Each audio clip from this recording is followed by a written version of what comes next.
Hello, I'm CG Ian. This is a quick video to show how to bend objects in Blender.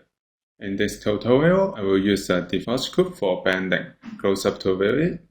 To bend an object, make sure that we have enough faces. So we can select the object and go to Edit Mode. We can see that the cube has 6 faces. It's not enough for bending. So we can press A to select all the faces and then right click and then choose Subdivide. And then we can go to Subdivide panel. We can increase number of cuts. For example, increase to 10. So we have enough faces for bending. Now we can go back to Object Mode and then make sure that we select the object and go to Modifier Properties and choose Add Modifier. And then go to Deform. We can choose Simple Deform. Click it.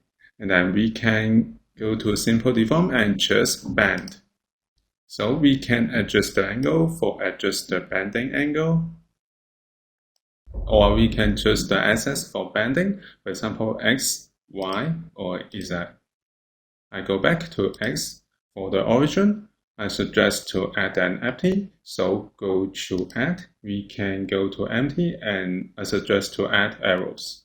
So this is inside the cube. I want to switch to X-ray mode, so we can see through it. I select the cube again and go to origin. We can set the empty.